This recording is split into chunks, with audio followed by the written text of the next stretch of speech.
இது குறித்த முழு விவரங்களை வழங்க செய்தியாளர் கோபாலகிருஷ்ணன் நம்மோடு இணைப்பில் காத்திருக்கிறார். கோபால், வணக்கம். தற்போது கோவை விமான நிலையத்திற்கு தவிக தலைவர் விஜய் வந்தடைந்திருக்கிறார். அவருக்கு உற்சாக வரவேற்பானது அளிக்கப்பட்டு வருகிறது. இது குறித்த கூடுதல் விவரங்கள் கோபால். நிச்சயமாக நவீனா, தவிகவுடைய பூத் கமிட்டி மாநாட்டில் பங்கேற்பதற்காக கோவை வந்திருக்கக்கூடிய கட்சியினுடைய தலைவர் விஜய்க்கு மிகுந்த உற்சாக வரவேற்பு தற்போது அளிக்கப்பட்டு வருகிறது. தமிழக வெற்றி கழகத்தினுடைய முதல் பூத் கமிட்டி மாநாடு இன்றும் நாளையும் நடைபெற இருக்கக்கூடிய சூழ்நிலையில் அதற்கான ஏற்பாடுகள் தீவிரமாக விறுவிறுப்பாக நடைபெற்று வந்தது. இந்த மாநாட்டில் தவிகவுடைய தலைவர் விஜய் கலந்து கொள்வார் என்று அக்கட்சியுடைய பொதுச் செயலாளர் ருசியான் ஏற்கனவே அறிவித்திருந்தார். இது அந்த கட்சி ஆரம்பித்த பிறகாக நடைபெறக்கூடிய முதல் தேர்தல் சார்ந்திருக்கக்கூடிய பணி என்பது மிகுந்த குறிப்பிடத்தக்கதாக பார்க்கப்படுகிறது. அதிமுக, திமுக இந்த இரண்டு பெரிய கட்சிகளுக்கு பிறகாக பூத் கமிட்டி அளவில் மாநாடு நடைபெறுவது தவிக என்பதுதான் நாம் புரிந்து கொள்ள வேண்டியிருக்கிறது. இது தேர்தலுக்கான ஆயத்த பணியாகவும் பார்க்கப்படுகிறது. தமிழக வெற்றி கழகத்தினுடைய பொதுக்குழு கூட்டம் கடந்த மார்ச் மாதம் நடைபெற்றிருந்தது. இதில் மத்திய மாநில அரசுகள், அதாவது மத்தியில் இருக்கக்கூடிய அரசையும் சரி மாநில அரசையும் கடுமையாக விமர்சித்து பேசியிருந்தார் விஜய். பிரதமர் மோடி ஆகட்டும், அதே போல தமிழகத்துடைய முதலமைச்சர் மு க ஸ்டாலின் இருவருடைய பெயர்களையும் முதன்முறையாக குறிப்பிட்டு எங்களுக்கு என்ன பயமா என்று குறிப்பிட்டு இருவரையும் குறிப்பிட்டு பேசியிருந்தார்.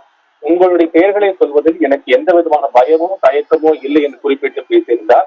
அது மட்டுமல்ல, இதில் முதல் பூத் கமிட்டி மாநாடு விரைவிலேயே நடைபெறும் என்றும் அவர் அறிவித்திருந்தார் விஜய். இதைத் தொடர்ந்து பூத் கமிட்டி மாநாட்டுக்கான இடம் தேர்வு செய்யப்பட்டு பின்னர் தேதியும் அது தொடர்பான அறிவிப்புகளும் வெளியாகியிருந்தது.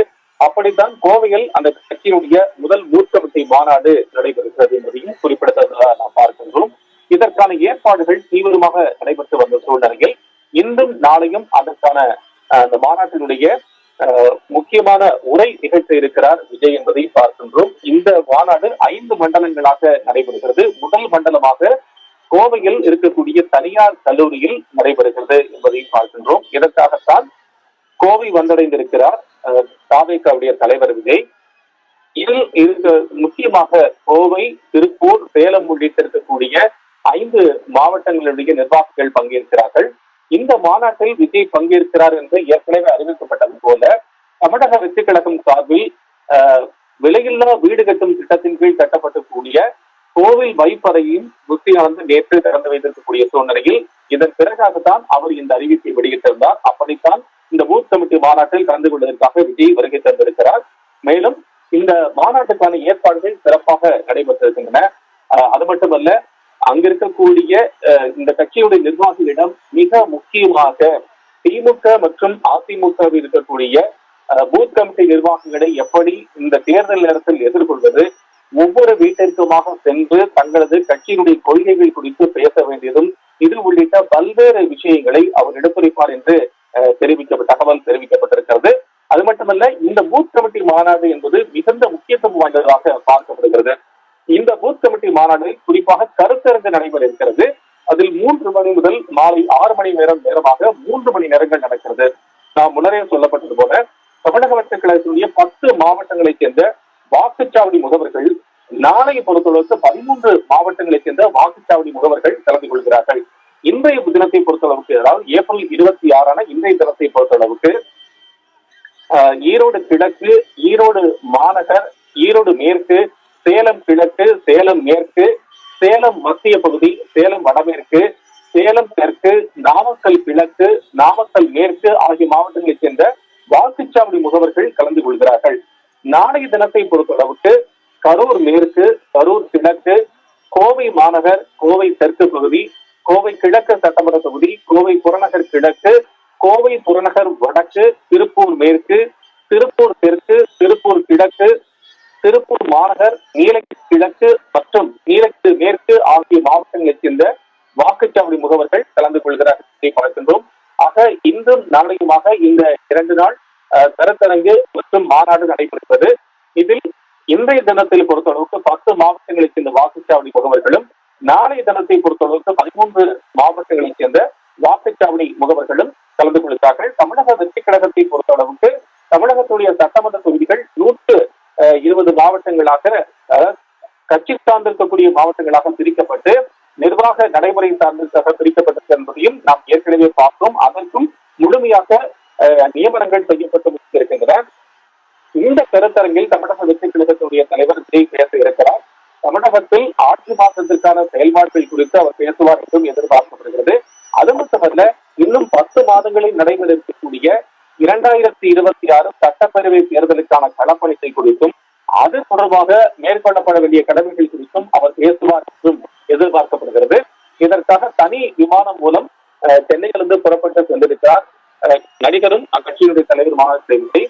இந்த விமானம் மூலம் சென்னையிலிருந்து சென்றிருக்கக்கூடிய அவருக்கு தான் தற்போது கோவை விமான நிலையத்தில் மிகுந்த உற்சாகமான வரவேற்பு கொடுக்கப்பட்டிருக்கு. இதற்காக காலையிலிருந்தே தொண்டர்கள் மிகுந்த உற்சாகத்துடன் தயாராகி வந்தார்கள். அவரை வரவேற்கக்கூடிய விதமாக சண்டை மேலும் உள்ளிட்ட பல்வேறு வாக்குகள் எல்லாம் வாசிக்க அவர்களை வரவேற்கக்கூடிய தொண்டர்கள் மிகுந்த உற்சாகத்துடன் தயாராகி வந்தார்கள் என்பதை பார்க்கின்றோம். ரசிகர்கள் ஒருபுறம் இருக்கிறார்கள், அதே போல தாவேக்காவுடைய நிர்வாகிகளும் தொண்டர்களும் அங்கு ஏராளமானோர் குவிந்திருக்கிறார்கள். இந்த 10 மாவட்டத்தினுடைய பொறுப்பாளர்கள், அதாவது நிர்வாக வசதிக்காக ஏற்படுத்தப்பட்டிருக்கிய கட்சி ரீதியாக பிரிக்கப்பட்டு 10 மாவட்டத்தினுடைய பொறுப்பாளர்களும் அங்கே குவிந்திருக்கக்கூடிய சூழ்நிலையில் மாவட்ட செயலாளர்கள் உள்ளிட்ட பல்வேறு அந்த கட்சியுடைய நிர்வாகிகளும் அங்கே குவிந்திருக்கிறார்கள். அவர்கள் தலைமையில் இந்த தொண்டர்கள் படை இருப்பதை பார்க்கின்றது. தொண்டர்கள் கூட்டத்தில் மிதந்து செல்வதை போல தேர்தல் பிரச்சார வாகனத்தில் அவர் சென்று கொண்டிருப்பதையும் நாம் பார்க்க முடிகிறது. அது மட்டுமல்ல, இந்த பொதுக்குழு கூட்டம் கடந்த மார்ச் மாதத்தில் அவர் அறிவித்ததை போலவே மத்திய மாநில அரசுகளை கடுமையாக எதிர்த்து இந்த கூட்டத்தில் அவர் பேசுவார் என்று எதிர்பார்க்கப்படுகிறது. விஜய் என்ன பேசப் போகிறார் என்பது தொடர்பாக இருக்கக்கூடிய அறிவிப்புகள் வெளியாகும் என்றும் எதிர்பார்க்கப்படுகிறது. நமக்கு கிடைத்த ஒரு சில தகவல்களின் அடிப்படையில் கட்சி ரீதியாக இருக்கக்கூடிய பலமாக இருக்கக்கூடிய திமுக மற்றும் அதிமுக, குறிப்பாக கூட்டணி பலத்துடன் இருக்கக்கூடிய திமுக அடுத்த முறையும் தேர்தல் சந்திக்கக்கூடிய நிலையில் கூட்டணி இல்லாமல் இருக்கக்கூடிய இந்த தாவேக்காவை பொறுத்தளவுக்கு எப்படி இந்த தேர்தலை எதிர்கொள்வது குறித்த பல்வேறு விவகாரங்கள் இது குறித்து ஆலோசிக்கப்படும் எதிர்பார்க்கப்படுகிறது. அதிமுகவுடன் தேர்தல் கூட்டணி வைப்பார்கள் என்று மிகுந்த எதிர்பார்ப்புடன் சூழ்நிலையில் அதிமுகவும் பாஜகவும் கூட்டணி வைத்திருக்கக்கூடிய நிலையில் இது தாவேக்காவுக்கு ஒரு பின்னடைவாக இருக்குமா, அல்லது அந்த பின்னடைவை எப்படி சந்திக்க போகிறார்கள், களத்தில் எப்படி நடமாட இருக்க போகிறார்கள் என்கிற பல்வேறு கேள்விகளும் இதில் இருந்தது. இந்த சூழ்நிலையில் தான் தற்போது இந்த கட்சியுடைய நிர்வாகிகள் நடத்தக்கூடிய கட்சி நிர்வாகிகளுக்கான பூத் கமிட்டி மீட்டிங் நடைபெறுகிறது. இந்த கருத்தரங்கு நடைபெறுகிறது என்பதையும் பார்க்க வேண்டி இருக்கிறது. இந்த 2 நாள் கருத்தரங்கு மிகுந்த கட்சியை பொறுத்தவரைக்கும் மிகுந்த முக்கியத்துவம் வாய்ந்ததாக பார்க்கப்படுகிறது. 12 ஆண்டுகளுக்கு பிறகுதான் தற்போது கோவை வந்திருக்கிறார் விஜய். அவருக்கு மிகுந்த உற்சாகமான வரவேற்பு அளிக்கப்பட்டது என்று பார்க்கிறோம். இந்த 12 ஆண்டுகள் மிகுந்த முக்கியத்துவம் வாய்ந்த காலமாக அவருக்கு சினிமா வரலாற்று என்பது இப்போதுதான் அவர் அரசியலில் மிகுந்த முக்கியத்துவம் வாய்ந்ததாக அவர் இந்த அடியெடுத்து வைத்திருக்கிறார். 1 வருடத்திற்கு பிறகாக, அதாவது கட்சி தொடங்கி 1 வருடத்திற்கு பிறகாக இந்த நடவடிக்கை எல்லாம் மேற்கொள்ளப்பட்டிருக்கிறது. ஏற்கனவே கட்சியுடைய நிர்வாகிகள் அதற்கான ஏற்பாடுகளை செய்திருக்கிறார்கள். குறிப்பாக 12 ஆண்டுகளுக்கு பிறகாக கோவை வந்திருக்கக்கூடிய விஜய்க்கு உற்சாகமான வரவேற்பு அளிக்க வேண்டும் என்று கட்சியுடைய நிர்வாகிகள் அதற்கான பிரத்யேக ஏற்பாடுகளை எல்லாம் செய்திருக்கிறார்கள். தாவேக்காவுடைய தொண்டர்கள் விமான நிலையத்திலேயே காத்து கிடக்கின்றார்கள் என்பதையும் நாம் பார்க்கின்றோம்.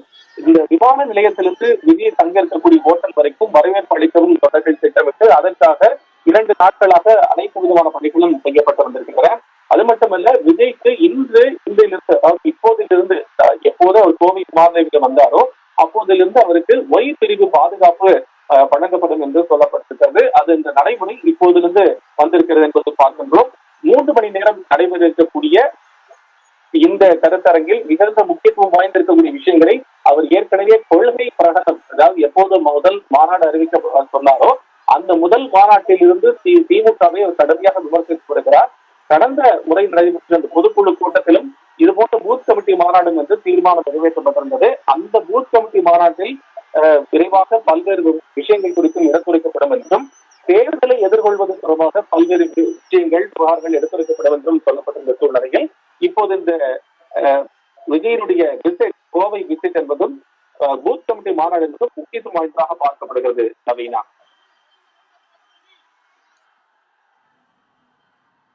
விரிவான தகவல்களுக்கு நன்றி கோபாலகிருஷ்ணன்.